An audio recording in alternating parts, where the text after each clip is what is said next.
আজ পড়ব গতকালে যতটা অংশ পড়া হয়েছে তার পরের থেকে। গল্পটির নাম বানর রাজপুত্র, উপেন্দ্র কিশোর রায়চৌধুরী। গতকালের গল্পটির একটু সারাংশ আগে বলে নি। রাজার 7টি রানী, তাদের ছেলে পুলে হয় না। রাজা বন থেকে 7টি আম পেড়ে নিয়ে আসে। সেই আম 6 রানী খায়, ছোট রানী খোসাগুলো খায়। তার একটি বানর পুত্র হয়। সে বানর পুত্র খুব শিক্ষিত।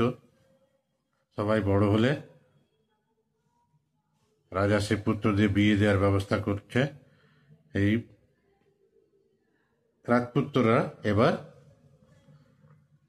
বেরোলো নিজেদের জন্য বিয়ের পাত্রী খুঁজতে।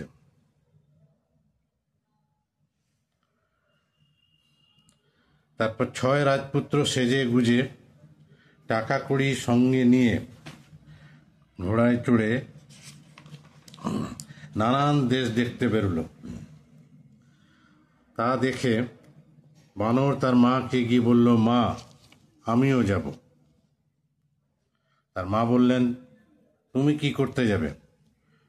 তোমাকে কোনো টুকটুকে রাজকন্যা বিয়ে করবে? বানর বলল, মা, আমি অনেক দেশ দেখতে পাবো। মা বললেন, তুমি যে দেশ দেখতে যাবে আমি তোমাকে ছেড়ে কি করে থাকব?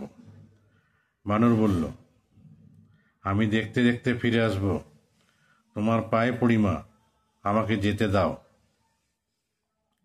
কাজেই ছোট রানী আর কি করেন, বানরকে যেতে দিতেই হলো। 6 রাজপুত্র ঘোড়ায় চড়ে যাচ্ছে। রাজবাড়ি থেকে অনেক দূরে চলে এসেছে। একটা বনের ভিতর দিয়ে তাদের পথ। সেই পথে চলতে চলতে তাদের নানা রকম কথাবার্তা হচ্ছে। এমন সময় বনের ভিতর থেকে বানর বেরিয়ে এসে বলল, দাদা, আমিও এসেছি, আমাকে সঙ্গে নিয়ে চলো। তাতে রাজপুত্ররা যার পর নাই রেগে বলল, বটে রে, তোর এত বড় আস্পর্ধা,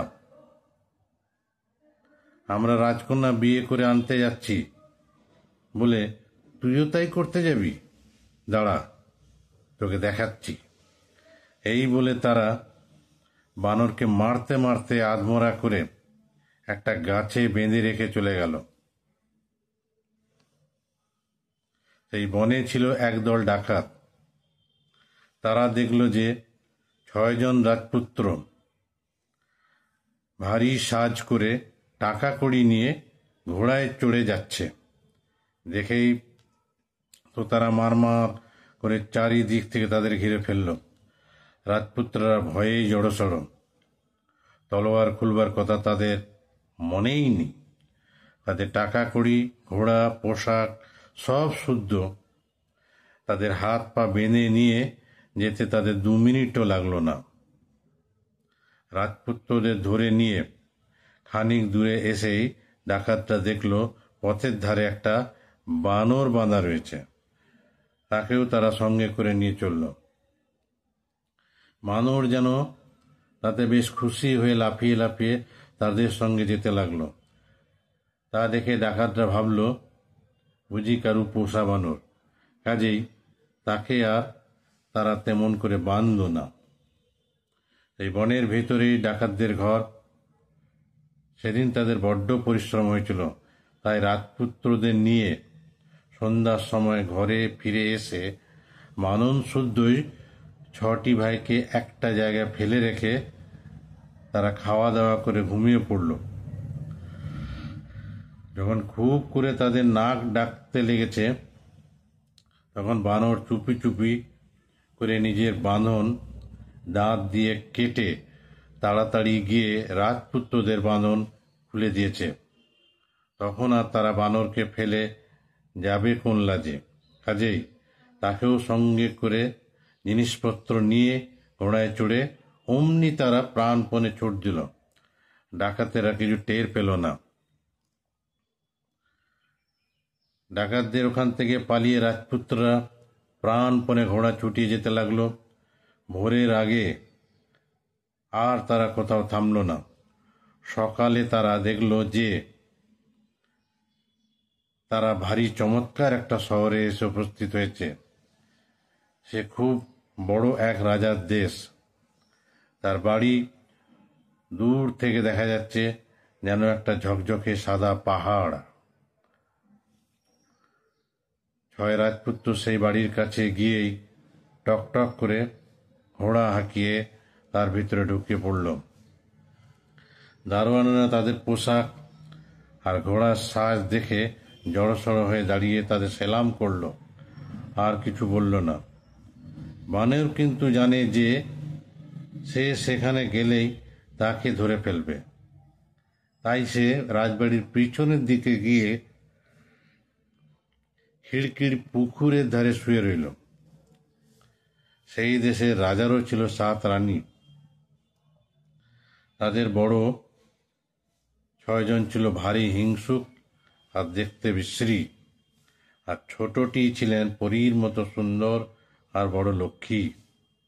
বড়রা রাজাকে মিছিমিছি নানান কথা বলে ছোট রানীকে ঘর থেকে তাড়িয়ে দিয়েছিল। তিনি খিড়কির পুকুরের ধারে একটি কুড়ের ভেতর থাকেন। রাজা তার কোনো খবরও নিতেন না। বড় 6 রানীর 6টি মেয়ে ছিল। তারা দেখতে ছিল ঠিক তাদের মায়ের মতন, আর তাদের মনও ছিল তেমনি। আর ছোট রানীর যে মেয়েটি ছিল সেও ছিল ঠিক তার মার মতো, তেমনি সুন্দর, তেমনি লক্ষ্মী। তাহলে কি হয়? বড় রানীরা রাজাকে বুঝিয়ে দিয়েছিল যে ছোট রানীর মেয়েটা পাগল, কালো, কুঁজো, কানা, খোড়া, কালা আর বোবা। সেই খিড়কির পুকুরের ধারে সেই ছোট রানীর কুড়ে ঘরের কাছে বানর গিয়ে শুয়ে রয়েছে।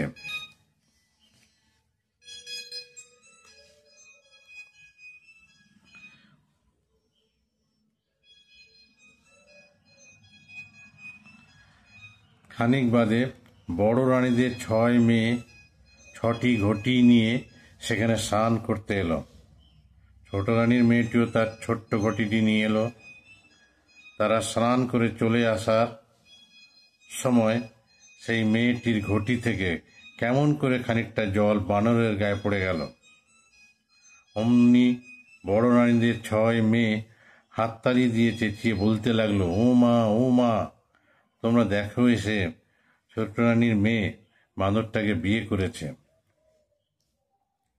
বড় রানীরাও তো শুনে ছুটে এসে বলতে লাগলো, তাই তো, তাই তো, ছোট রানীর মেয়ে বানরটাকে বিয়ে করেছে। সেই খবর তক্ষুনি তারা রাজার কাছে পাঠিয়ে দিল। দেশের সকল লোক রাজসভায় বসে শুনল যে ছোট রানীর মেয়ের একটি বানরের সঙ্গে বিয়ে হয়েছে। ছোট রানীর মনে যে কি কষ্ট হলো তার কি বলবো। তিনি খাওয়া দাওয়া ছেড়ে দিয়ে মেয়েটিকে বুকে নিয়ে মাটিতে পড়ে কাঁদতে লাগলেন। তা দেখে বানর তাদের ঘরের দরজায় এসে বাইরে থেকে হাত জোড় করে বলল, মা, আপনি কাঁদবেন না, ভগবান যা করেন ভালোই করেন।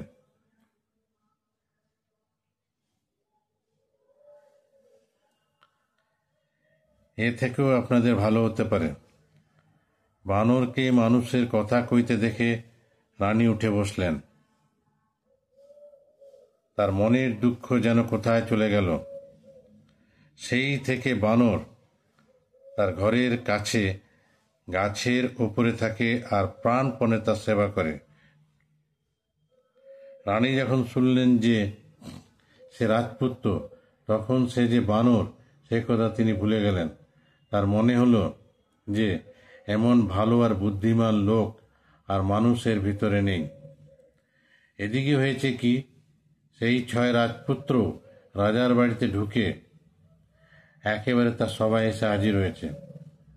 রাজা দেখেই বুঝতে পেরেছেন এরা রাজপুত্র। তিনি জিজ্ঞাসা করলেন, বাপু, তোমরা কে, কি করতে এসেছ? তারপর যখন তাদের বাপের নাম শুনলেন আর শুনলেন যে তারা বিয়ে করার জন্য রাজকন্যা খুঁজতে বেরিয়েছে, তখন তো আর তার খুশির সীমাই রইল না। তিনি বললেন, বাহ, তোমরা যে আমার বন্ধুর ছেলে, বেশ, শোনো, আমার 6 মেয়েকে তোমরা 6 জনে বিয়ে করবে। ঠিক এমনি সময় বাড়ির ভিতর থেকে খবর এলো যে ছোট রানীর মেয়ের একটা বাঁদরের সঙ্গে বিয়ে হয়েছে। রাজপুত্ররাও তখনই বুঝে নিল যে এ আর কেউ নয়, তাদেরই বাঁদর। তাদের মনের হিংসাটা যে হলো, বাঁদর এসে তাদের আগেই রাজার মেয়ে বিয়ে করে ফেলল। লোকে আবার কানাকানি করে বলে যে সেই মেয়ে নাকি রাজার আর 6 মেয়ের চেয়ে ঢের বেশি সুন্দর আর ভালো। এসব করে তারা যত ভাবে ততই খালি হিংসায় জ্বলে মরে। যা হোক, রাজার 6 মেয়ের সঙ্গে তো তাদের 6 জনের বিয়ে হয়ে গেল।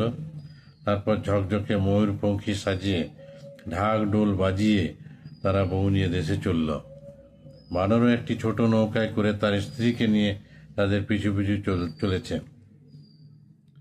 তাকে দেখেই 6 রাজপুত্র রেগে ভূত হয়ে গেছে আর ভেবেছে যে একে বউ নিয়ে দেশে পৌঁছতে দেওয়া হবে না।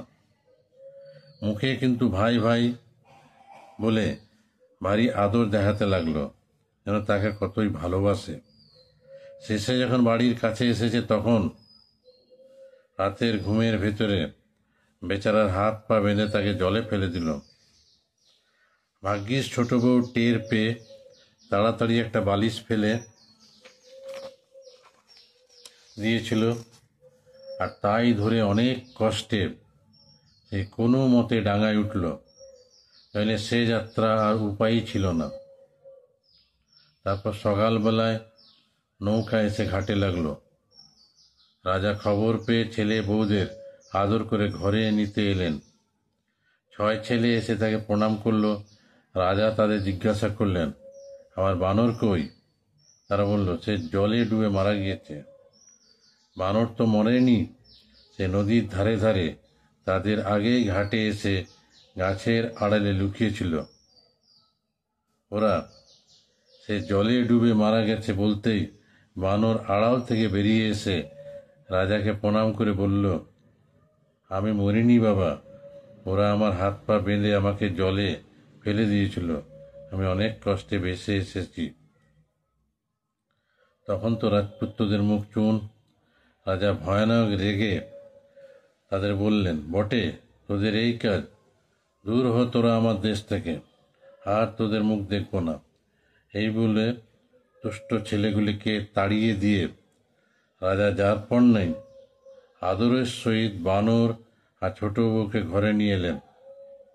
বানরের মা ছেলেকে ফিরে পেয়ে আর এমন সুন্দর লক্ষ্মী বউ ঘরে এনে যে কত খুশি হলেন তা বুঝতেই পারছ।